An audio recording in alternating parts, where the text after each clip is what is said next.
How's it going, everybody? What is up? It is the last day of the year. It's the 31st of December in 2021, and we're coming to you. That's me and McGee here on the Hey, Backward buddy. Sports Podcast.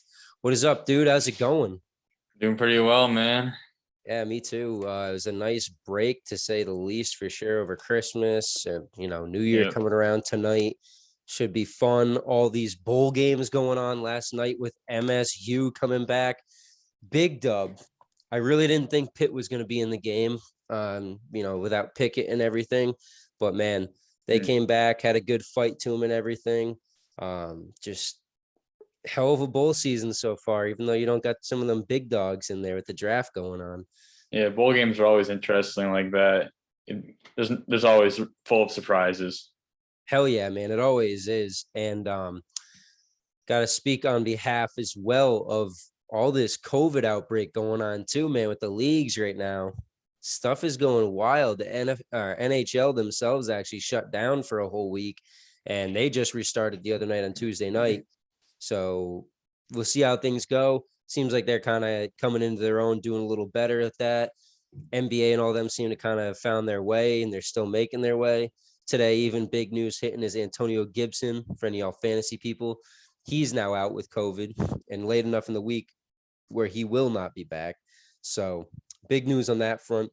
But I do not want to shy away. And we're going to get over here first to our local sports, man. The Patriots last week. I know you're probably sitting there relishing this fact of what happened, but and I can't say I'm crying. But man, the Bills took him down, and they really hammered him down at the end there with that last Dawson Knox touchdown. Allen coming out there, firing the ball, doing what he was doing. Can't Yeah. can't take anything away from him. Yep. And Stephon Diggs, he had a bounce back week. He had a touchdown and 85 yards. And then Isaiah McKenzie, though, dude balled out. He had a touchdown also, over 100 yards. Hell yeah, dude. Their 11. offense was just clicking really the whole game. Yeah, McKenzie went 11 for 25 on a touchdown, 28 the longest on the day, and that was on 12 targets. So he only had one pass that didn't actually get to his hands and completed. But man, McKenzie was not any sort of actual threat on this team going into the season. Last year, he had a Oh, couple yeah. good plays, and he seems to be that big guy, big play guy when you need him out of nowhere. But for most of the season, he's not doing anything. So to see him come up in that game, a big game against the Patriots, especially when they really couldn't run the ball besides Josh Allen still, showed a lot of promise. But like I said to everybody else, we'll come around a little later in the year, and we're going to get down to the time of year where it's playoff football. And if you can't run the ball, that might be what decides the difference, no matter if the Bills win this thing or not in the division. Yeah, and So, speaking of running, Damian Harris, he had 103 yards and 3 touchdowns last week against the Bills. Couldn't get the yeah. W. They could have clinched the division with that win there, but like we said, the Bills, they were fighting, so we still got 2 more games to play, Oh, yeah, man. and He we'll did see really where well everyone today, lands. actually. He had that Yeah. 18 for 103 and 3 touchdowns.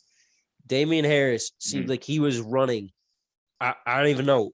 I mean, out of a cannon, as I always put it, but he was running the ball harder than I've ever seen him run before. And that first touchdown where he was like spinning around, backing his way to the end zone, Mm-hmm. man, he was doing everything in his power.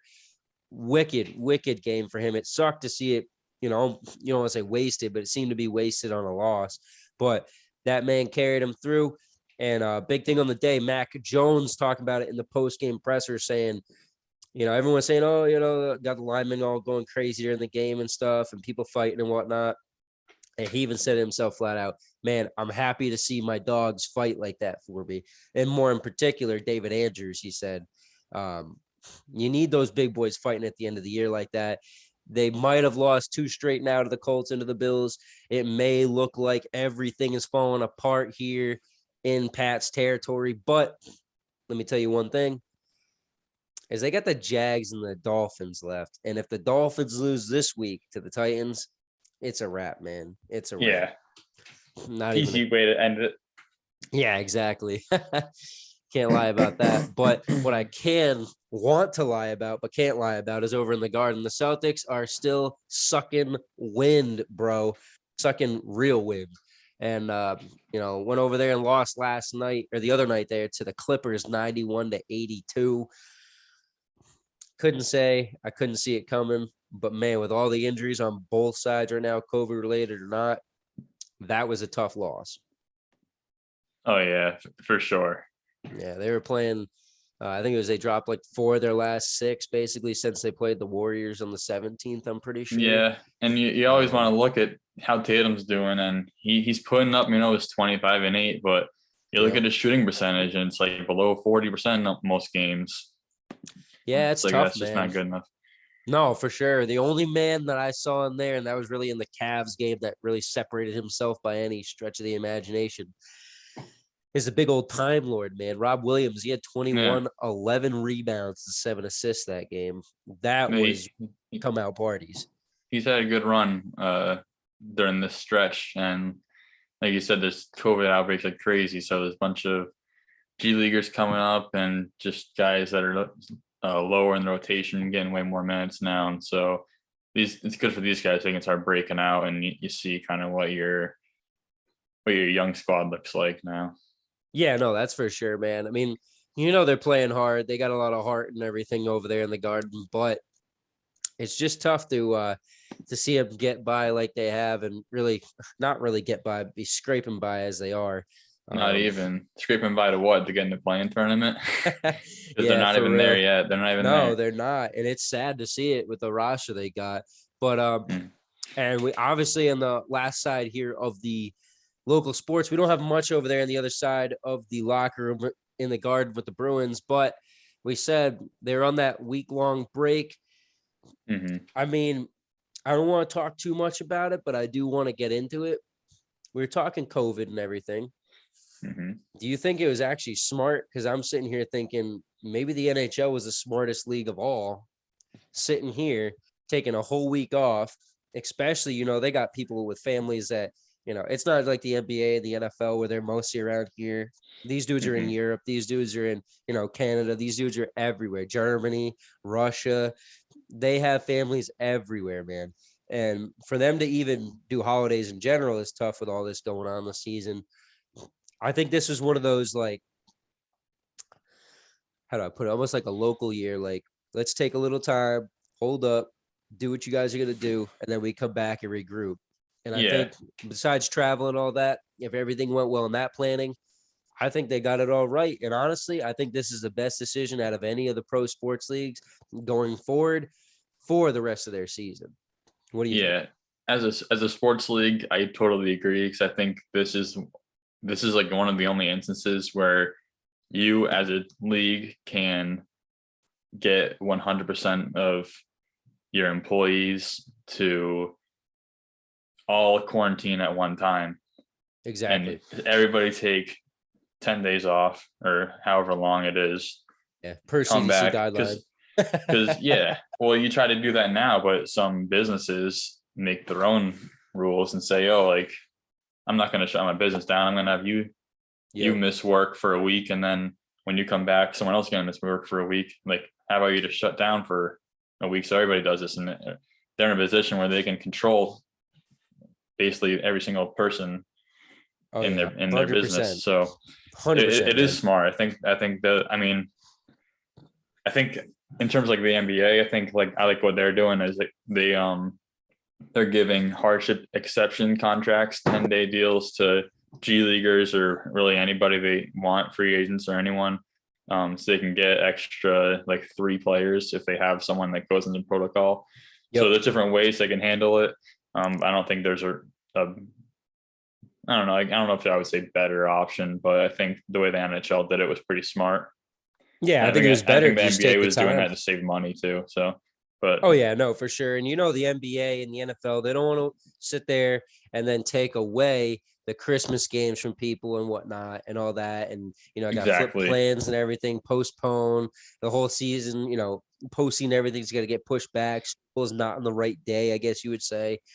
Super Bowl Sunday, all that. But I mean, if it ends, like I said before in episodes before, if this ends up becoming the real COVID season because of it, then they might look back and be like, shit, we should have done that. But as of now, things going forward, stuff's looking a lot better. Even those 96, count it 96 positive tests they had after last Sunday's game seem to be a lot of whole lot of nothing. A lot of dudes are calmed Mm-hmm. down, everything, either, asymptomatic, whatnot. So seems like things are going to roll off smooth enough for the NFL to get by. No more Kendall Hinton at quarterback for the Broncos. But I mean, I don't know, man. Just seems like a wild time for sports, especially going into these playoffs and everything. But I don't know, man. We'll have to see, Mm, but we'll definitely see on the other side with the NFL segment next for y'all. So let's check do it. it. Hell yeah. And we are back with our NFL segment of the show. What is up, everybody? Week 16 reaction. So Thursday night, we had those Titans and 49ers. That was an absolute wild game, to say the least. Big dog show. And the big dog showed up. A.J. Brown doing his dirty work, man. Coming back with that first game back. How'd you see it, Dan? And what'd you think about it? Was it should have been a runaway there for the 49ers? Did they just, give up a little too much in the end?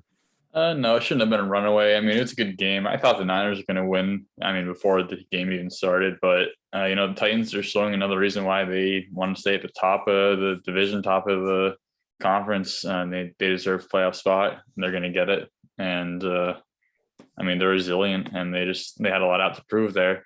A lot Oh, of people are counting them out. you still think they're So gonna get it though? I mean, you see, they lose these last two, and the Colts win them out. yeah, Man, but I don't Colts know got that division though. who's starting quarterback for the Colts. Does that matter when you got the MVP? Big man Jonathan Taylor over there running back? Does it really I matter? guess it might not, but I'm not going to count them out. No, that's for I'm not sure. going to I'm say I just won't say it's guaranteed. I'll take that. I'm not going to say it's guaranteed. I won't say that. But I definitely mean, hey, I mean, I don't know. The Colts could crumble. Colts They could are hot crumble, though. They man. are being I hot. have been waiting. They started off 1-4, and I think it was like a game before they got to 1-4. They were 1-3 or something, and that's when the NFL decided to do their big old production show for them during the season, first time ever. Isn't it just a coincidence that they find themselves now in the race they're in? But like we were saying before about AJ Brown in that game, man, like you were saying, I was saying 11 catches for 145 and a touchdown. Man, close for a beast of the week kind of guy, but Mhm. dude was on his game, in his bag, whatever you want to call it. Man, AJ Brown, but you cannot forget about the other man on the other side, the guy who does everything just like Cordero Patterson does. Talking about a little Debo over there, man. 9 catches for 159. Never Yeah. saw the end zone, but 5 for 32 in the carrying department, too. That man is putting in work. And I'll just say now, when Patriots fans want to cry and sit there, you put up the image of here's N'Keal Harry, who we got, big body frame dude from Arizona State. Herm Edwards said he was the man, but we picked him right before AJ Brown and Debo Samuel. Like, oh man, Debo would be amazing in that offense. I'll just say that much. But hell of a game by both those guys. It's that yearly reminder for the Pats fans to be like, wake up, you need this kind of bro, not what you got over there. But hell of a game though, man. Awesome game, and it's going to really set off these other two divisions here, both in the West and in the South. Like I said before about the Colts, who knows if they're going to come back in or not, but it's just a wild race to the finish. Everybody is basically within a game or a half a game of each other. It's insanity. Mm-hmm. Do you check out also that Packers game, man? That one was definitely closer and down to the wire than it should have been. Oh yeah. Devontae Adams dropping a massive, massive key third down play on the sideline there. He was wide open too. It really sucked to see that. But like everything this year, the Browns really just haven't had it together. COVID issues, all sorts of injury issues, everything. Surprised they even still have Baker out there. But 24-22, those Packers squeaked that one out. Wasn't too bad. Definitely was a big game.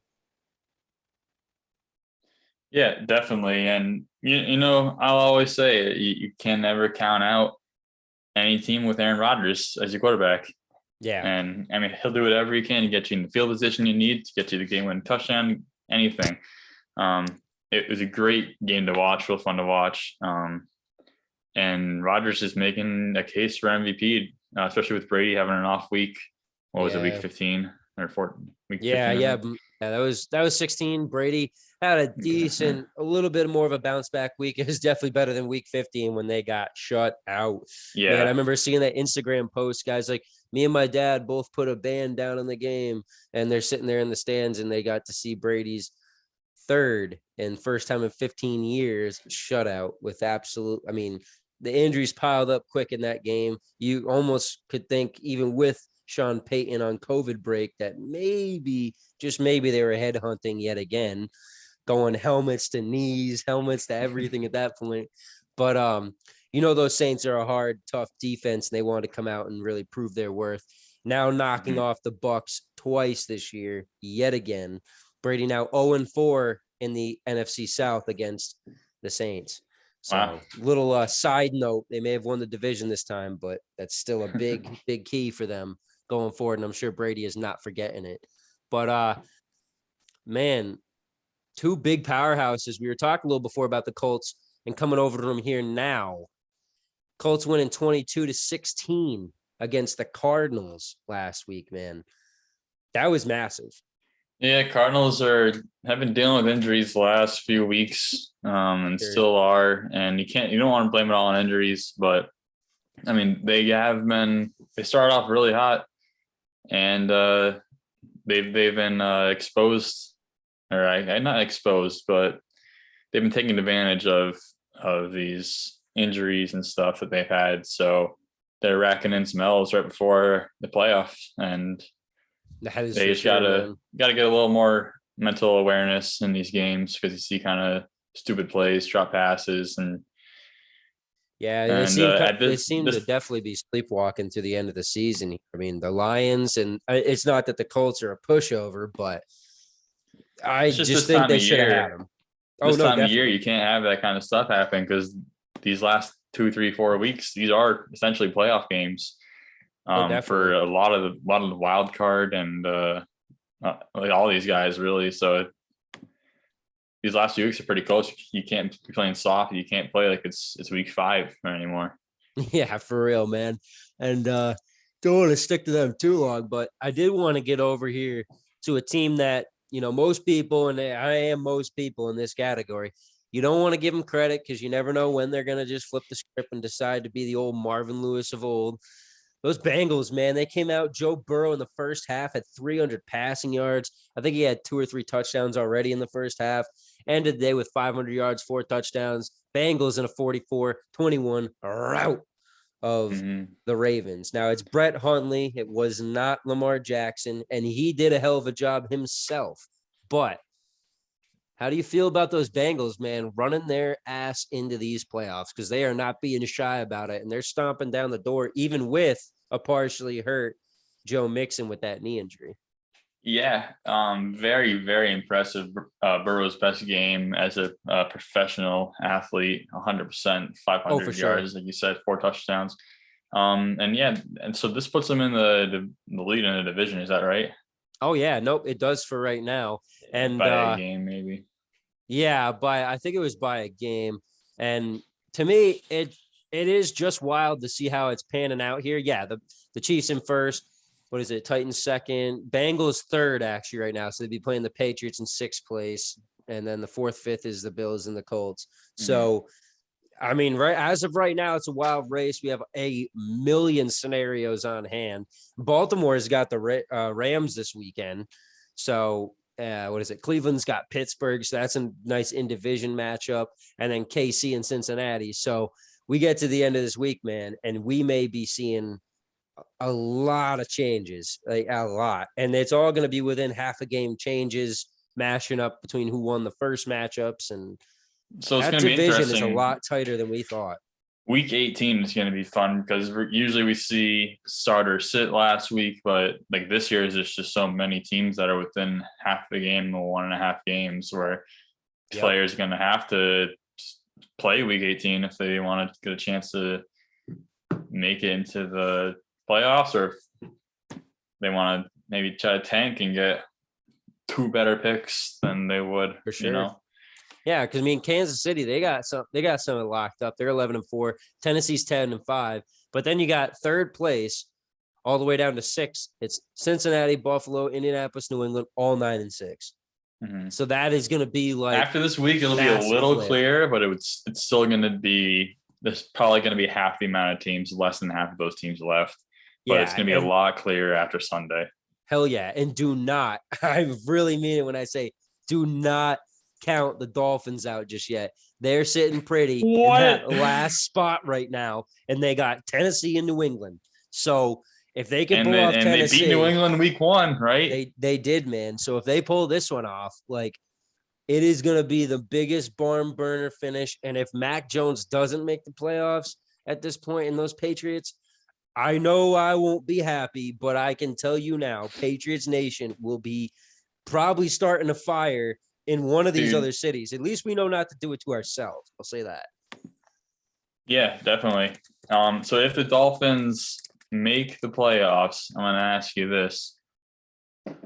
Flores going to get Coach of the Year, at least a couple votes for it.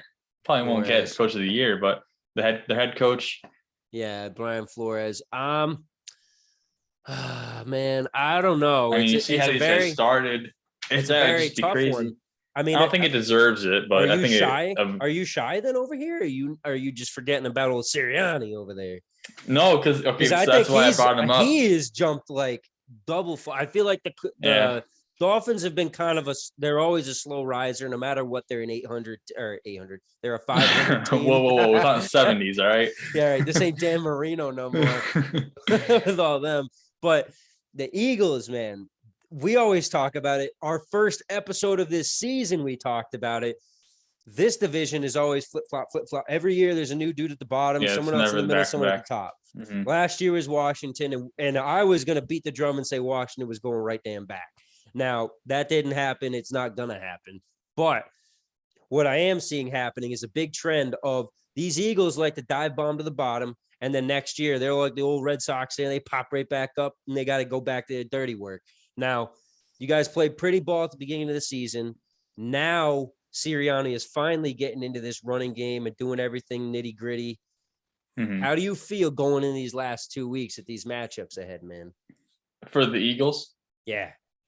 I'm feeling pretty good, especially because the other scenarios that need to happen is like Minnesota to lose to Green Bay, which is a lock. Yeah. And then like New Orleans to either lose or tie to the Panthers, and that's with Kirk Cousins now out. So yeah, and that Cook. should be 100% lock. If anybody here listening wants to put a same gamer down on the Packers, go for it, and only put Dalvin Cook in there because you ain't getting nothing else from them Vikings. I'll tell you that now. Isn't Cook out? Cook's out, I think. Is he out too? Damn, man. Everybody's going to be out this week, I swear. As for the Eagles, though, I mean, currently they're at 7. So if they win out, if they beat Washington, then they beat Dallas. And mind you, Dallas week 18 it's not going to play their starters. They're already clinched. No, they have, yeah. So if the Eagles beat Washington, you can place your bets that Eagles are going to make playoffs for sure. I would say. I think it's a lock if they beat Washington. But you never know. If they lose, they could still. But if they lose out, they can still make it too. If everybody else loses out. But I think now, though, like you guys, as of right now, you're the 7 and the Cowboys are the 2, so you're going to play each other if that's the case. And if it does work out that way, you still play each other. That's fine. I love playing the Dallas the wild card because I get that. But do you think Dallas is going to want to play y'all though? Because I don't think they're gonna want that one bit. The defensive matchup is going to be really fun to watch for sure. Definitely.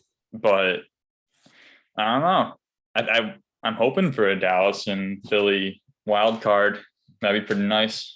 Yeah, no, it definitely would be. That would be definitely a cool thing to see. But man, I don't know. It'd be really tough, honestly. It really would be. But before we finish off here on this side, there is one other thing. There's a couple games that were pretty cool and all to hear and see. But I got to be honest, man. I mean, Giannis. These last two, I have to mention them in one breath. The Texans going over there and smacking up those Chargers, those mediocre Chargers. I always can't stop beating the drum about how terrible they are. 41-29. And then the Bears, man, last damn second Bears. Yeah. Beating up 25-24 in the Seahawks. Is that not a precursor to Russ going to the Windy City? Yeah, I mean, we saw. We didn't even talk about it yet. Big Ben's talking about it's probably is it going to be his last game at Heinz Field on Monday night? Oh, hell yeah! And so he'll most likely retire. Personally, I think he might play another season somewhere else. But not to get away from the topic, but Russell Wilson, like you're saying, he just came out and basically said, like, "Hey guys, like this might be my last game in Seattle."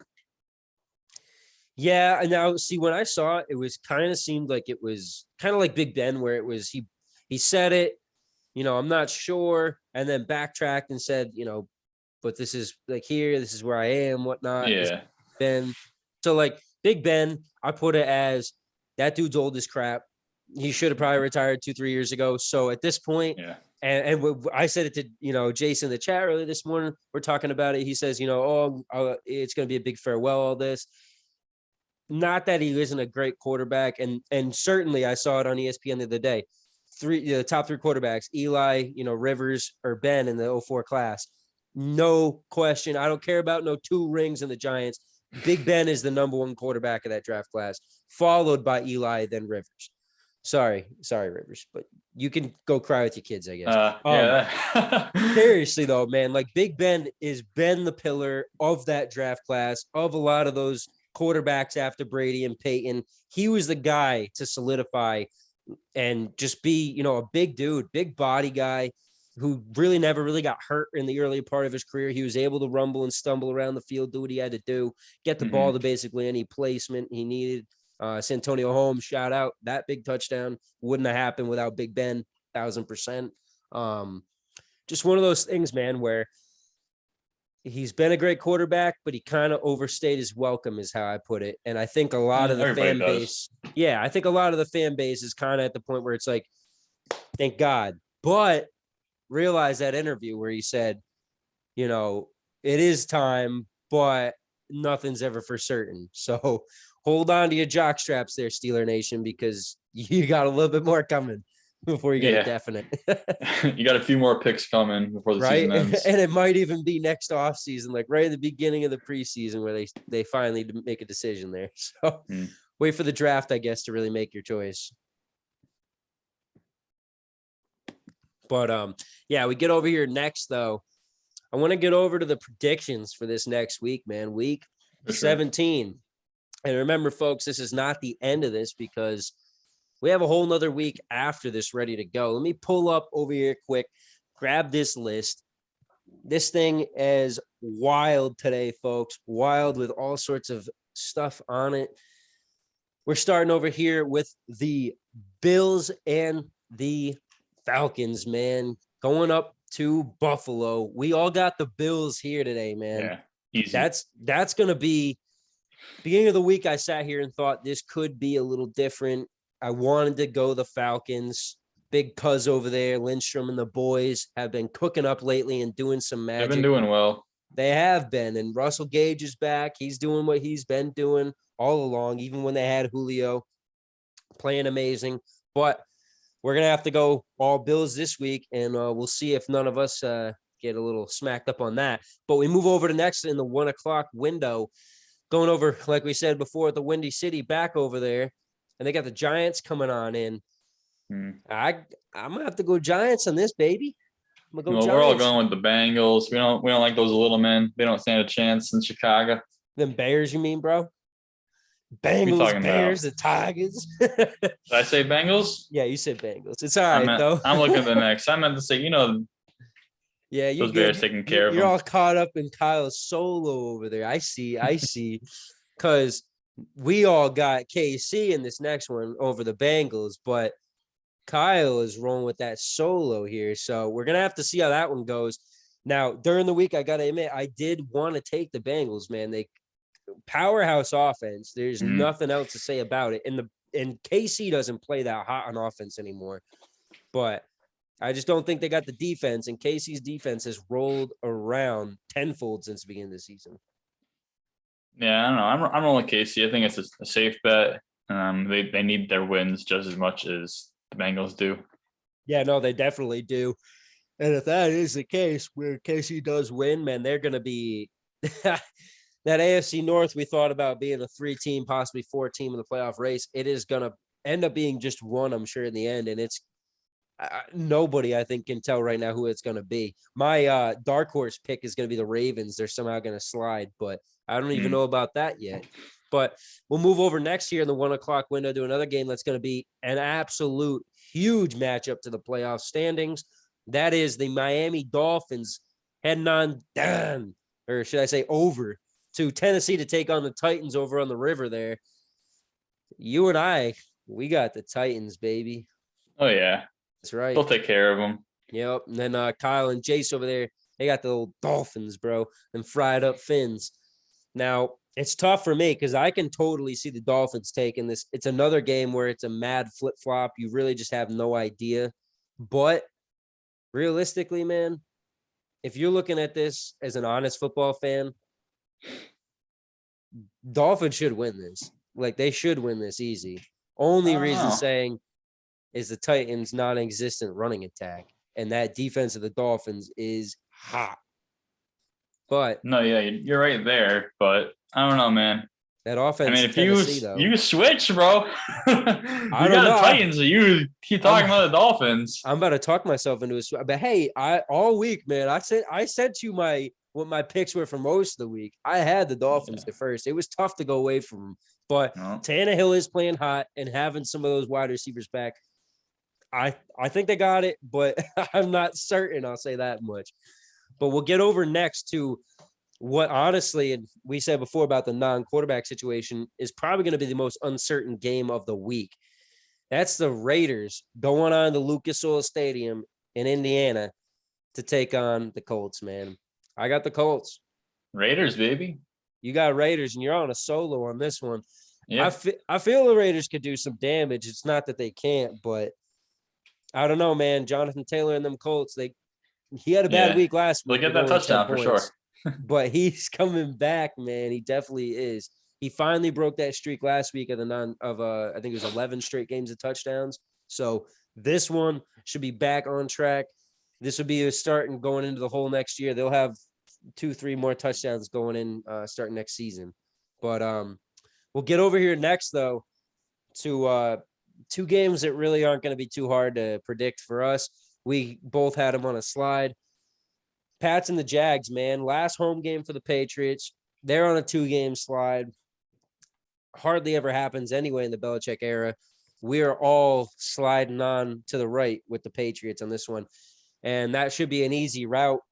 Trevor Lawrence, I'm sure, is going to have some flashes and stuff during the day, but they don't even have James Robinson. There's a couple other guys here and there missing whatnot, COVID or not. I think the Pats got this one in the bag. Yeah, definitely. Yeah, it's the Jaguars. I mean, you got to go with anybody playing them, really.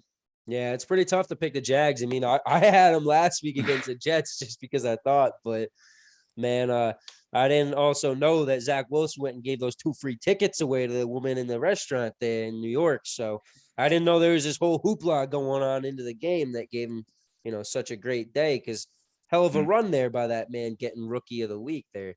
But we'll get over here next, though, to those Jets and Zach Wilson and see if they can't make some magic again. But I think it's going to be some black magic, that's for sure. And they're playing the Bucks, bringing them on into MetLife down there in the swamp. We're all going with the Bucks on this one, and it should not even be a question. Yeah, we can just roll right past that. Yeah, definitely, man. We'll roll right past that and right into this Philly blunt, bro. It is the Eagles going up to the shit tank over there in Washington, where they got crap coming out of absolutely everywhere in the stadium. It's crap to begin with, but they can't even handle it at this point. And I'm just put out this another solo for me this week. I'm gonna have to go with Washington while y'all sit there pretty with them Eagles, baby. Heineke's back in the lineup. Yep, isn't It's not an easy win for the Eagles. So the 3-1 count for us shouldn't really speak too much because Gibson's out, but like you said, Heineke's in, McLaurin should be playing. But the Eagles defense is doing pretty well. But like I was saying earlier, it's no cakewalk for either team. It's going to be a well fought game. Washington coming off a freaking embarrassing blowout. They're going to be Oh, pissed. They're yeah. gonna. I mean, I think they still have chance for the playoffs for sure. So they're coming in hot, playing at home. So they kind of got. I'd even say they got momentum going for them because I mean they're at a point where they got nothing to lose. They have to get the wins. So do the Eagles. So it's going to be a great matchup. Yeah, they definitely do, man. And that's more or less why I'm picking Washington. And kind of goes along the lines of what I do all the time with my picks and them being more or less, should I say, most picks are what they should be.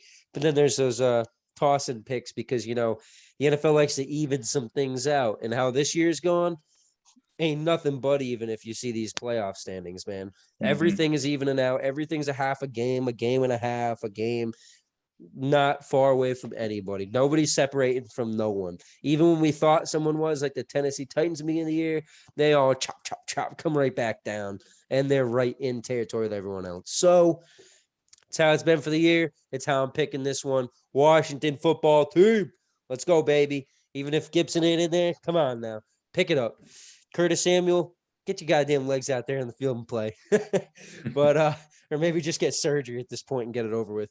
But we'll kick it lastly to the 1:00 window here to what I think is the biggest slot in the 1:00 window. This is a massive changer for either team.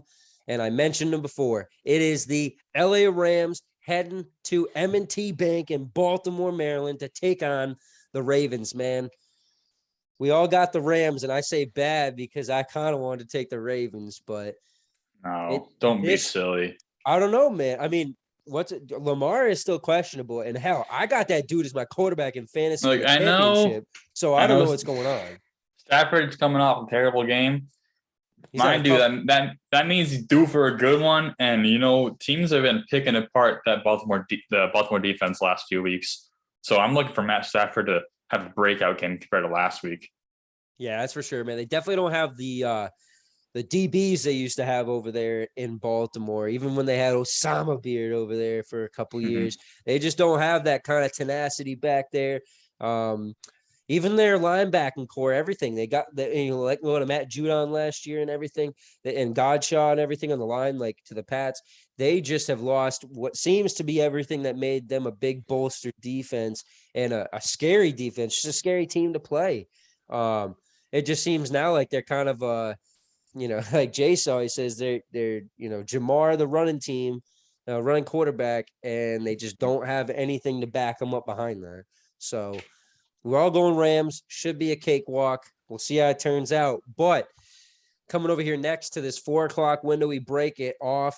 We head out to LA in the brand new stadium over there in SoFi. Those Chargers are welcoming on in Drew Lock and the Broncos, man. The absolutely underrated, always got to be mediocre Broncos with some studs on defense. We Yeah, are all going with the Chargers, except for Kyle going with the Broncos. Smart yeah, man on that. I think he it's might not a have bad something. pick for Kyle, honestly, because like you said, the Denver defense is pretty good. Yeah, So definitely. And Kyle's got to make up for last week, man. That was a chilly, cold freaking picks last week for him. yeah, He it was was. in the freezer, to say the least. But I mean, it just sucks because my team this year, uh, not to say he was like a top pick or a massive pick to my team, but a man I've literally only played once in my lineup all year, and I've questioned whether I want to drop him. And the only reason I haven't is because he's part of the team name. Jerry Judy, man. Cortland Sutton. Like, Cortland Sutton's all right. He's doing good. But Jerry Judy seems like he's been the most non existent wide receiver on an NFL team.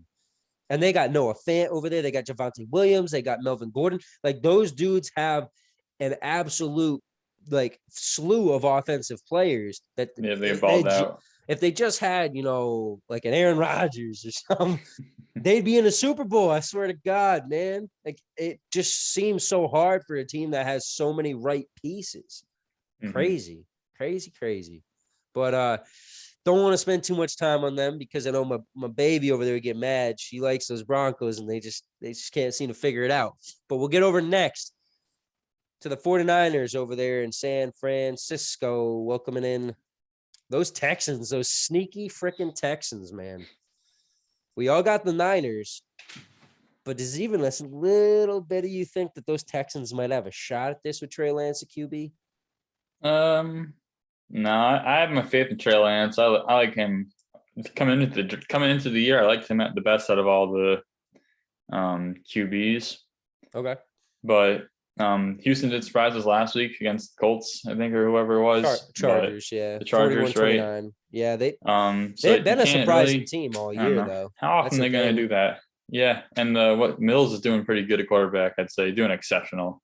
Yeah, I know. We had Jay over there telling us he thought, he had, what is it, 300 passing yard games and all the other rookies combined or something at quarterbacks. And that's a cute stat, but that's a stat for teams that are always down and losing. So I won't read into it too much, but it is very hard right now for me to not want to switch my pick to the Texans because, man, to me, it's just a little bit of a wild card seeing Trey Lance at quarterback and knowing I don't know. I don't want to say Derek Jeter like, but it's the kind of like crazy like play he has at quarterback, kind of like Justin Fields earlier this year. I just wonder if he's going to be settled and ready for this moment or if something's going to take over it all. But, we all pick 49ers. I'll stick with it and stay by it. But next year in the 4:00 window, we have a massive game, one that Cowboy Cal called his game of the week. That's those Dallas Cowboys welcoming in those 2 losses in a row, looking shitty, should I say, Cardinals, man. Make it 3. Yeah, make it 3, man. Make it 3. But we got Cowboys. Kyle's got Cardinals in the solo. Honestly, I'm staying with the Cowboys, but I got to say, as long as the Cowboys pass for 200 and run for 100, this game is in the bag for them, I believe. Cardinals just have too many injuries right now and too much going on. I kind of just don't think they're in the right headspace, and it wouldn't surprise me if they just keep on dropping here in the playoffs. Maybe first round exit. Wouldn't surprise me one bit. But we'll get over next here to one that's kind of a slide on our end. We've all went with NOLA, Saints, and the Panthers, man. We all went with the Saints. It doesn't seem like too much of a mix-up to me, whether it's Darnold at quarterback, whether it is Cam Damn Newton, wash-up boy himself. I don't think it matters who's playing there. That's a dub. Yeah, it's going to be a fun matchup, but it's going to be close, I think. But because I think Darnold is going to he's definitely starting, and he's definitely playing the majority of the snaps, if not all of them. But yeah, we all got NOLA.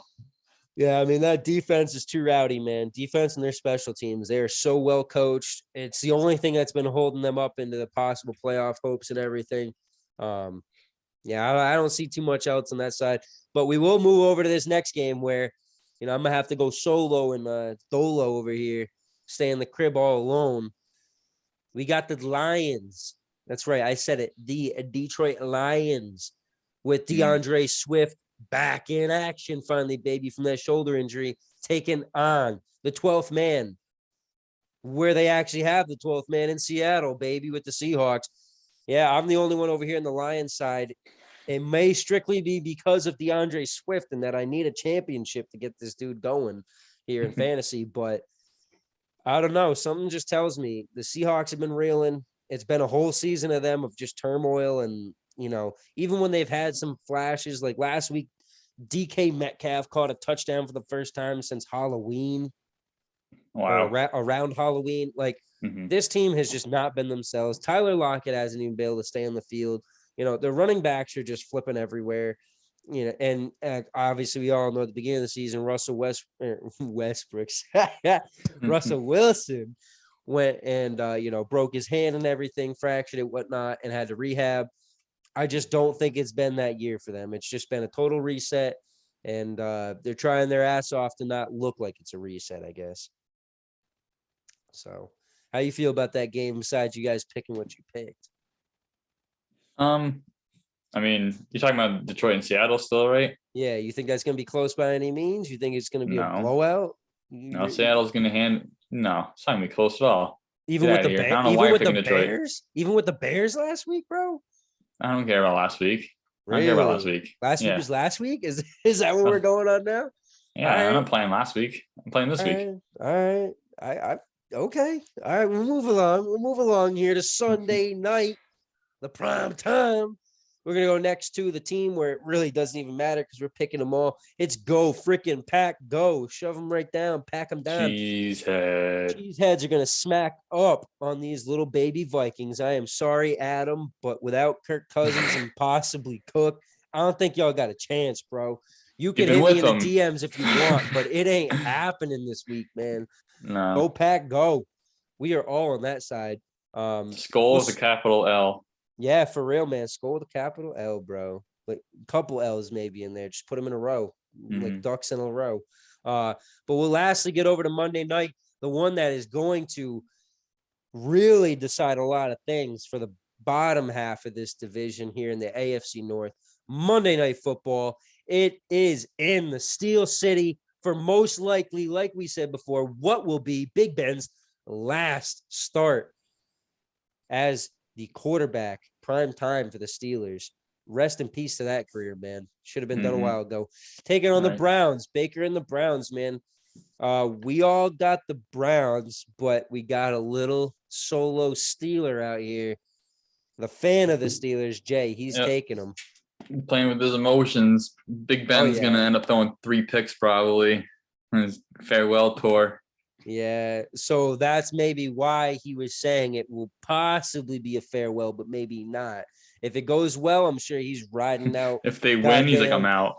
Yeah, exactly. If he wins or in general has a good game, he's like, airmail this. But if he has a terrible game, man, I'm going to say it right now. It's nothing like that's going to affect his legacy, but you know, it will affect. No.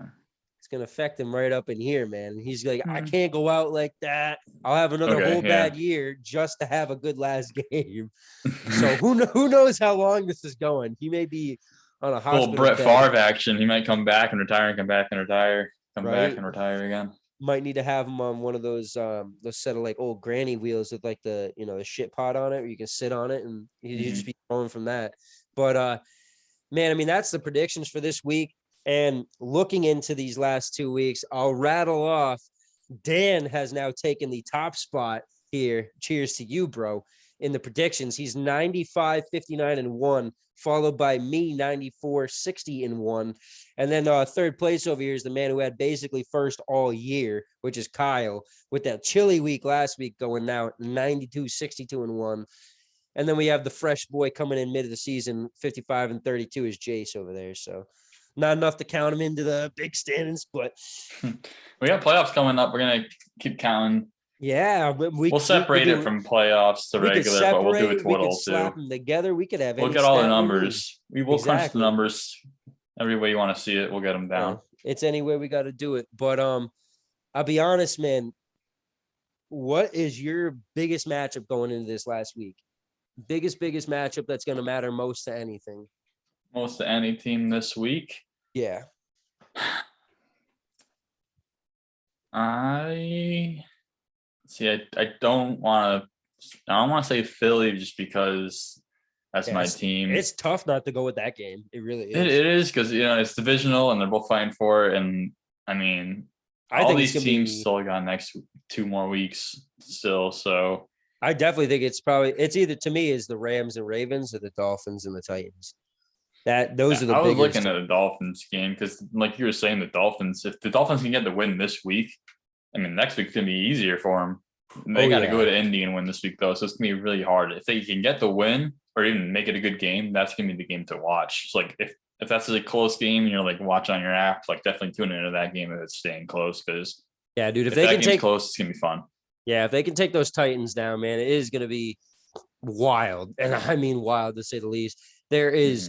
With all these different clinchers and everything, all the AFC and NFC scenarios going on, I mean, there's so many things that can happen even with just ties going on. So we hope we don't have to see a tie, so we don't have to see some screwy and messery with these stats.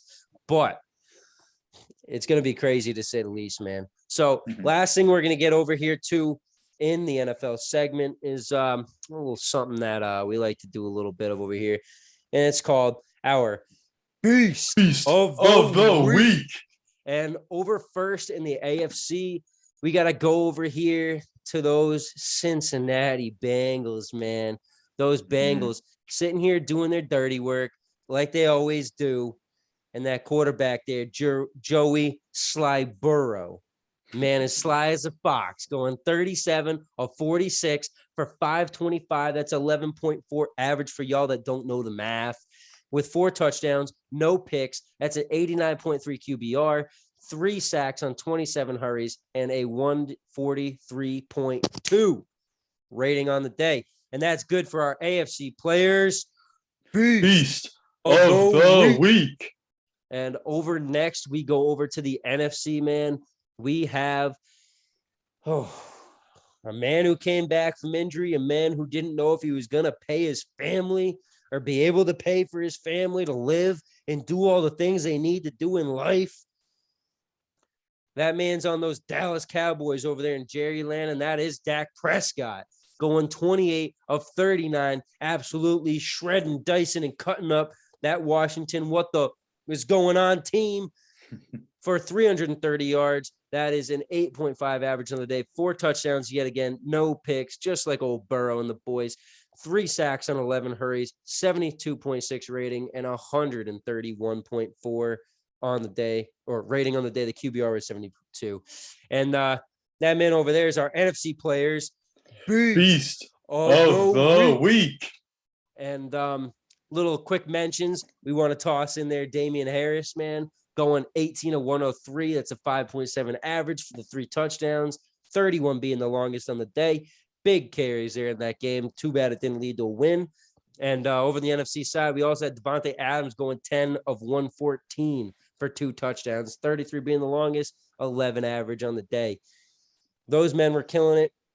It's why they got what they got this week on our Beast of the Week and for our sub Beast of the Week. But we're going to be sliding over here next, man, to another segment we absolutely love, and I think y'all will too. So stay tuned for the NBA segment. Miggy will take him away. Sure. Hell yeah, man. Welcome back, everybody, to the NBA segment of the Backwoods Sports Podcast. We're going to start off the NBA segment on a little lighthearted note. Sam Jones, the Celtics legend, passed away at age 88. Very sad peace, news. He was a legend. He's a Hall of Famer, 10-time champion in the 50s and 60s with the Celtics. This man was known for his bank shots, clutch shooting, and he was on the 25th, 50th, and 75th anniversary team. This man was just a leader for the Celtics, and just one of those legends that will never be forgotten. And it's just really sad to hear about that passing as one of those Celtic legends from back in the day. Hell yeah, man. Big legend there. Big presence on the court. Man, did everything for them, honestly. He was a huge facilitator. Part of a great backcourt. Definitely. Yep. For sure, man. That's a huge loss. And man, just they keep coming this year, to say the least. And before we forget, rest in peace, John Madden as well. Yeah, of course, definitely. Rest in peace to Madden, man. Hell yeah. Yeah.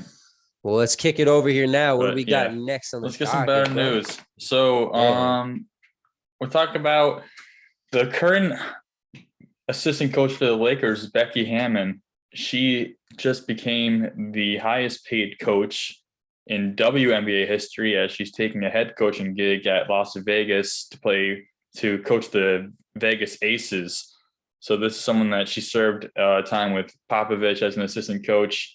And I think she was actually the first female assistant coach in the NBA, if I'm not mistaken. Yeah, she was. But I was back in 17 or something like that. Yeah, not too long ago. Yeah. And then she did very well with the Lakers also, and now earned a spot to be a head coach with the WNBA team. And she's getting paid like she's still in the NBA, which is really good to see for the WNBA, and for her and for, women out there everywhere.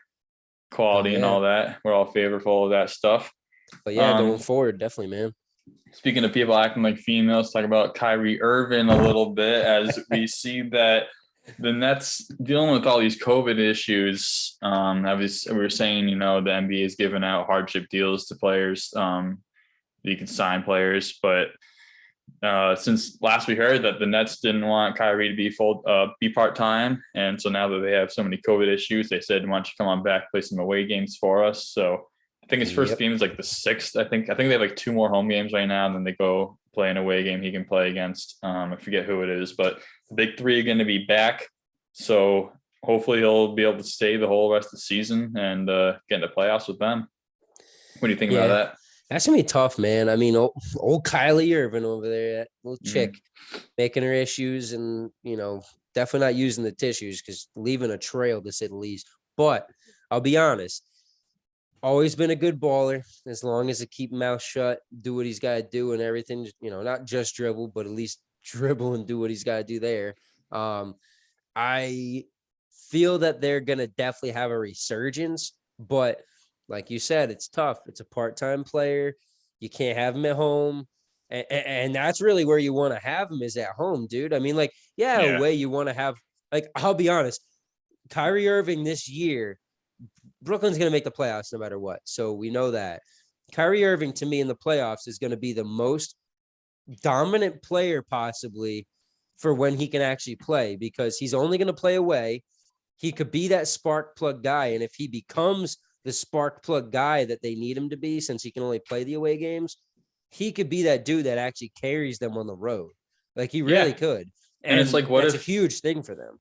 especially with all the COVID stuff, you see Harden, KD was out. He played 1 game in the last like week or two. It's like, all right, well, how about you have Kyrie play away and have KD just play home at this point? Have Harden play every other home and away.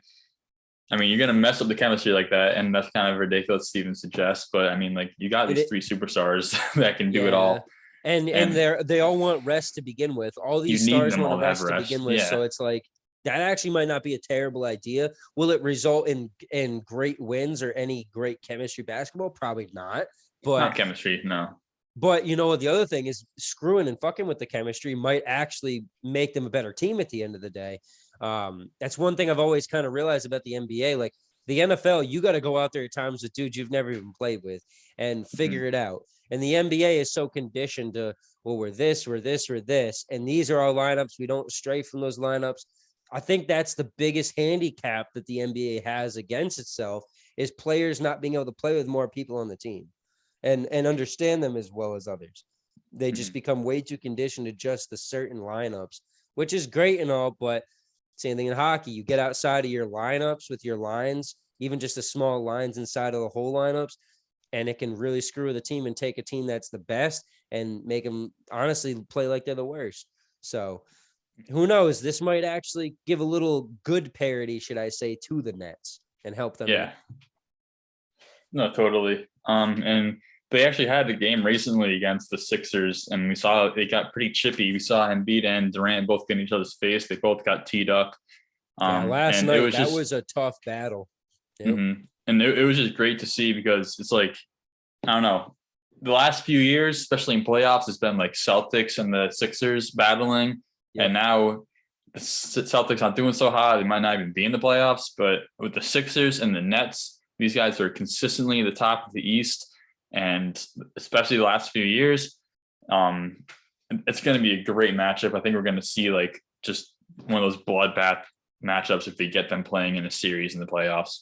Oh yeah, for sure, man. And at some point, I mean, I know they're not really like key matchups on each other, but I think Durant and Embiid are gonna have a hell of a time with each other. Oh yeah, whether they're switched to or whether they're actually just on each other. Yeah, for sure. They're both dogs in the game. I mean, KD a little less, more soft nowadays, post injuries, whatnot. But Embiid is going to be, barking at his backside no matter what. And speaking of the Sixers, hopefully we get more traction with getting Simmons out of there because they're just wasting a spot. Like they could have somebody, especially with like the COVID stuff going on now. It's like you have Simmons wasting his roster spot. Yep. You have all these players getting out for COVID, and like you can sign another player, but like you could get another one too if you just get rid of Simmons, trade him for a pick or trade him for a player that's better. or decent for your, Yeah, seriously, franchise. man. But like, so hopefully, I mean, the trade deadline's what, in March, February, March. Yep. So, and they said that traction's building and building and building, but like, we don't see anything. We saw our first trade of the NBA today. Well, we knew it was happening a few days ago, but Rondo got traded to The the Cavs. Cavs because Ricky Rubio is out for the season. So he got traded for Denzel Valentine to the Lakers, who is just probably going to get traded again or get 0 minutes. Yeah, Because right. the GM it's his time to shine to start getting rid of players. That's for sure, So man. I mean, I don't know. That's going to be a good spark for them. I feel like Rajon Rondo, with the Cavs playing as hot as they've played this year, and especially with Sexton being out and all these different guys moving around, I mhm. think that's going to be a big thing for them. He's such a facilitator, great defensive presence. Maybe not great defensive presence anymore, should I say, but at least still a guy that has a high IQ on defense and can get his hands in those passing lanes. I think he's going to create a lot of extra possessions for them going forward here, especially in this back half of the year when other teams, I guess, would seem to be kind of, maybe laying over and playing lazy. Hmm. Yeah, it's actually pretty funny you mentioned the Sexton because like they got Rubio because Sexton was hurt. Now they got Rondo because Rubio was hurt. But Yep. I want to ask you one scenario. We talked about how you're saying, this Cleveland team is playing really good. They're going to make playoffs. They have a very young squad. Jared Allen is going to be an all-star. Evan Mobley is going to be an all-star. Sexton could be, top 5 point guard maybe one day. It's just a squad you can see LeBron going back to in Cleveland. Say, hey, I want to go back home. This team is a young team that can make it. Put me on their team. I'll take the next step. It's his hometown. You think he has a chance to even go back if he likes the squad? Uh, I don't know, I man. don't think Honestly, he's not saying in LA is the rest of his career. I'm pretty sure on that. no, he's definitely not. Definitely not. I don't know, man. That's I that's a wouldn't say for tough sure, one. but I'm looking at if you're going to go anywhere, you might as well go back to the Cavs and just even like don't even look at their squad. Just like that's just like where you're going back home. Go back to Akron. You already won a championship there. You might as well retire there at one point. I know you want to play with Bronny if he even makes the NBA in 3 years or whatever. But Yeah, you look at that squad they have. but They're no better young place studs. if he wants to really play with Bronny. There's probably no better place than going to Cleveland, right? Or at least going to Cleveland the year that Bronny is coming in. Braun's going to make sure his contract lines up, or he's going to make sure that team like trades for that pick. Because Yeah, I don't see him being like a number one pick. He's still like in high definitely school, not. or Yep. yeah, but I don't know. That's years from now. But something about LeBron that might be closer than we think is him breaking the all-time record for points all time. He already did for the playoffs, and he's was like 1,500 or 2,000 Yep. points away from breaking Kareem's all-time right now. He's 3. He's right below Karl Malone. Mm-hmm. He'll beat Malone next year for sure, and he might even. It might take LeBron 2 years to get Kareem, but he's about to get the all-time points, so he's going to be leading in almost every single category there is. Yeah, pretty soon he will, man. And that's that longevity record. It's It is. kind of just like I guess I'll throw it out there. I haven't asked you about it yet. We'll just do it right over here live on the show. But last week I saw this thing. It was LeBron, I think, was in first place or whatever, first in all but one or something like that for every Christmas Day stat. Hmm. Now, I look at that. This one dude was poking at me about Oscar Robinson. Mm-hmm. I don't know what junk he was talking about, but the junk I was talking about, I know what I'm talking about, is LeBron's played, I feel like almost every single Christmas, if not every Christmas he's ever played in the league. I think he's had one that wasn't. Yeah, one. So like when we talk about a longevity record, there's something to like we were talking about longevity records with LeBron before. Now this one is a specific day, a specific game. This just seems like the most bullcrap stat to me. Like whatever, it's a stat. It's on that day. It's Christmas Day. It's a big day, but he's played every single one. So most, if not all, of the other stars haven't even come close to playing that many games on Christmas. How could they even be near him? That's how I look at it. Talking about LeBron. Yes, I'm talking about Yeah, LeBron. well, with what your buddy was saying about Robertson, he's played in 12 and he's only won like 8 of them, but he Yeah. averaged like a 30-point triple double. Or no, not even. I don't think he averaged a triple double, but it was a double double, but close to it. Okay, I so want then to try to find, he's rivaling LeBron then in that category without even playing nearly because I think LeBron played but what that's not even like I don't 20 know something games, 26 games I think now. Is it? what. LeBron's counted games for Christmas Day games. I think it was like 20 something. No, LeBron hasn't played 26 Christmas games. He's been in the league for 17 years. Oh, I thought he was at like 19 years. Bro, I don't No, even. I mean, he only played one Christmas game a year. Yeah, but that's what I'm saying though. It's like the one Christmas game a year. My main point being the one Christmas game a year compared to everyone else having every other or every 2 or 3 years. Oh yeah, yeah. There's no way you can make that a stat. That's the most bullshit fucking stat ever. I just put it out there. That's all. Okay. That's Yeah, my I main feel point of you. the argument. But update really quick on the NBA front because they've been sucking so much wind. The Celtics right now with 56 seconds are up 119-106, shooting free throws to those Phoenix Suns, those big boys over there in the Valley. That Mhm. is a big dub right there, man. That's a big dub. Yeah, Ain't the gonna ain't, Suns. ain't gonna get them far, but it's a big one. Yeah, Suns are right now. They're ranked fourth. We're looking at the NBA power rankings. They got the Warriors at 1, followed by the Bulls, the Jazz, the Suns there at 4. Then the Yo, Nets, the Bucks, the Heat are at 6. The Grizzlies, the Cavs, and the Hornets at 10. And like we said earlier, the Celtics are 1 slot below Minnesota. They're at 19. They just came off a loss to Minnesota actually before this game. ooh man, Jalen Brown over here today. Ooh Is he man, they're playing today? yeah, he's playing today, bro. They're going off. Jalen's got 24. Marcus Smart's got 22. Grant Skinny Williams got 13. Rob Williams with 10. Al Average Horford over there with 4. They're doing their Average work, Al. man. Average Al, man. But wait, let's check. Average Al with 7 assists. That's why he is who he is, man. Right there. Yeah. But Celtics dropped like 5 of the last 6 games, but don't worry. Brad Stevens got his guy Al Horford. yeah, he got his guy Al Horford, and they got the big dub right here. That's a good win. That's definitely a good win right there. Sorry, back to Yeah. your side of the show. No, Out of no, the yeah. breaking news. It's all jokes and fun here, and some other jokes that we like to laugh about. We like to see you watch Shaq, then right? Shaq and the Fool, all those Definitely. bloopers. Hell yeah. So one of the things that's coming up, Christian Wood. I don't know if you saw it the other day in his game. He was trying to throw an outlet pass. He was let's see, he was baseline on the left side of the court of the hoop, and he tried outletting it all the way to about the scores table, and he ended up chucking it like into the third row, Yep. and the ball smacked this woman right in the head, and she Mhm. like dropped her drink or whatever, and this woman turned out to be a Karen. Oh so no.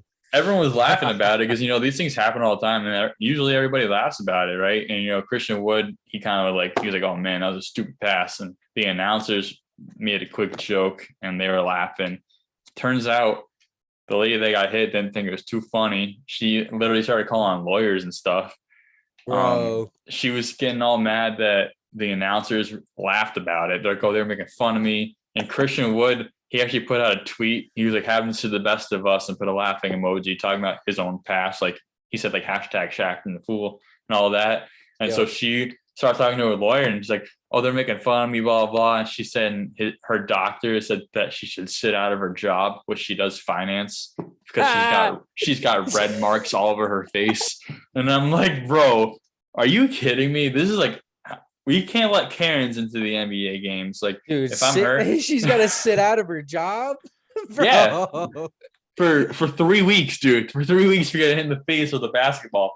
I've gotten rocked, bro. I've seen Oh my man. buddies make passes to each other without them looking and get hit in the face. We see, remember Yeah. when Giannis did that to James Harden like last year or 2 years ago?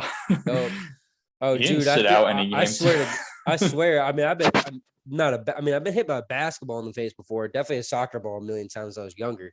But I Mhm. remember I got hit a couple winters ago by a football, a frozen basically football in the winter. I thought I broke my nose, dude. So like, I get it. That's It does worse. hurt and everything, but But I damn, mean, you're gonna take You're gonna And take it was time off, let far. alone 3 weeks of work. The Y'all pass better was be paying us far, back. but he like lofted it. I feel like it landed softly almost. It's like it Yeah. was so funny to watch though. Like it's just like clean blooper. And then she's like, I need 3 weeks off because I got red marks on my face. I can't type my numbers in my computer. Yeah, Like that's that's the wild, most man. Karen. Oh, super Karens, dude. That is like Hate to put the see him. cape on the Karen right there. That's crazy. Yeah. Literal crazy. But man, I mean, people just got to know it's like people at baseball games now. They're putting all those runners down the sides because there's so many people, sorry to say, your phone is not that important, people sitting on their phones, wasting away their day where they're at a game they spent hundreds or thousands on. And then one, besides you missing the cool moments of the game, especially in baseball, people are nearly getting their heads taken off by a foul ball because they're not watching. Yep. They're So trying to record on their phone and then it breaks their glass. exactly. Yeah. And even if they're not recording, they're just tweeting or texting and they're not seeing, Yeah. and boom, they get in the Do you face. see me at the game? And you're on the screen texting. Yeah, right. Like, I mean, I don't know. I guess there should be a disclaimer in your ticket saying if you're on your phone and you get hit, sorry, dumbass, that's your fault. Like, Yeah. I We're don't know not what giving else you to tell excuses to you. leave work. Yeah, for Unless you're in real, the hospital or Karen. something. Chill it out. Yeah, with baseball, it's like gonna be pretty dangerous. But the basketball, it's like, come on, who you kid? Yeah, no, that's more like horseplay. Like, come on, just Yeah. get out of here with that. That's But wild. she's the villain off the court. But let's talk about the heroes on the court. We're talking about our NBA's beast of the week. Starting off in the West, we're gonna go with a man that's 2-0 on the week. His name is Shea Gilgeous-Alexander. This man had 32 points a game. He had 4.5 rebounds and 5 assists, 1.5 blocks. This man couldn't be stopped. He is our West beast of the week. Hell yeah, man. What do we got over there in the East? Over to the East, we're talking about a man who hasn't been talked about much. I still put him as the number one center in the league over Jokic. His name is Joel Embiid. He went 3-0 last week, going 35 points, 10 boards, 2 assists, 1.6 steals, 1 block, 54% from the three-point line, and 61 from the field in general. This man deserves our beast of the week. He's our NBA's beast of the week. Hell yeah, dude. The Weasley week. Hell yeah, man. Oh man, Embiid, the Zoom shit, Alexander. bro. Yeah, dude. Zoom is wild to do this on, but we're having a good time, still chopping it up, doing what we're doing, man. It is it's been a hell of a time to say the least. And getting over lastly now, since we're in this like back half of everything, I just wanted to kick it over lastly here to this NHL stuff. I had to mention it to you before, and I know we talked a little about it, but we're supposed to have this game in Minneapolis for the Winter Classic here tomorrow.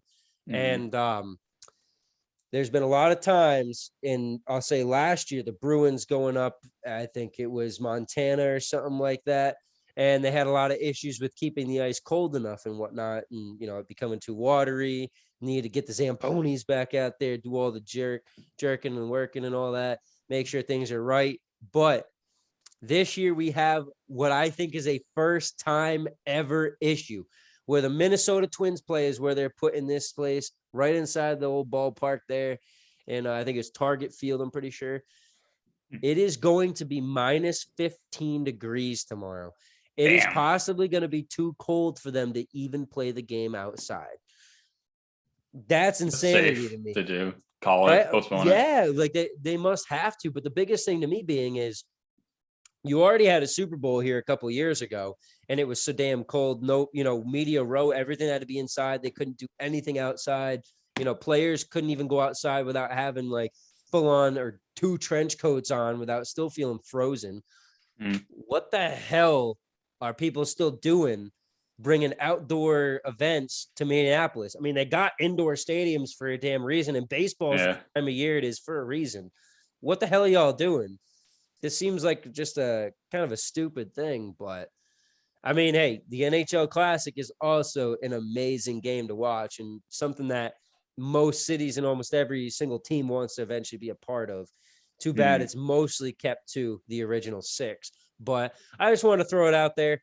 for all you fans that are NHL fans. I know we don't talk about it a lot, but it was something that I thought was pretty crazy to mention, and just how they're dealing with the ice and everything going on, and it not, adhering correctly and whatnot.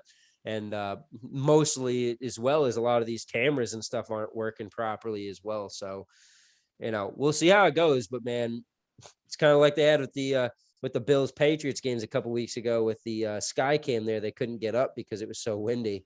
Mm. So got a lot of weather issues this year, along with COVID issues and everything else going on. Just absolute wild time, man. Just craziness. But lastly, before we get out of here in this show, we do one thing and one thing only that we always love to do, and that's our question of the week. Now, off the top of my head, I cannot remember what I had for a question of the league last time, so we're going to forget about that. But we will go over here next to this other question that ever since the NCAA has changed their direction on playoffs, or just having bowl games, and now they kind of have this half and half, what I call bullshit. More guys ever that are going into the draft are opting out of the bowl games. You fans, I have to ask you, do these bowl games even matter anymore? Or are these just, games to play to show off for the next year's team? Because to me, it just to show it off for next year. Nobody, for most part, realistically, big is playing in these games anymore. So tell me in the comments, Instagram, whatever, any social media, YouTube, whatever it is, Vimo, anything. Let me know in those comments and in the section bars. What do you think about that? You think these games matter anymore, or is it just all bullshit? And all those top 4 teams, which are playing today, are the only ones that matter? Mm-hmm. Which those games are being one playing, actually starting right now, being Alabama and Cincinnati. And then later we got Michigan and Georgia. So y'all let me know in the comments about those, and watch out for those games, because it's going to be a wild weekend, to say the least, with football, with college football, all the stuff going on.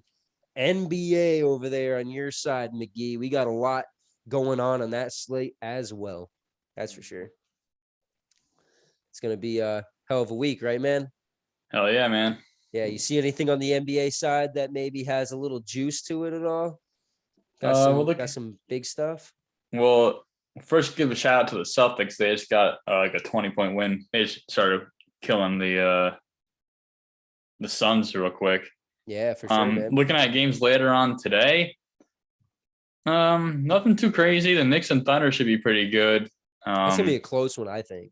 I wanted to put a little parlay in with them, but I wasn't sure, man, because those Knicks have been playing a little risque, but OKC has been hanging around with some of them big boys too. So yeah, tomorrow there's a good matchup between the Bulls and the Wizards. A lot of their guys are out of COVID protocols. But later tomorrow night, the Warriors and the Jazz are facing each other. That's going to be the top of the West, the 1 and 2 going at it. So that's going to be a must watch. Hell yeah. So I would definitely tune into those games. All right, dude. Well, sounds good to me. And realistically, for us here on the show, man, it is 3:30. We are absolutely dead off of this one. We have kicked out about all the information we possibly can for people in, out, COVID, whatnot, hurt, good to go, finally back in their lineups. Yeah, this is a show, man.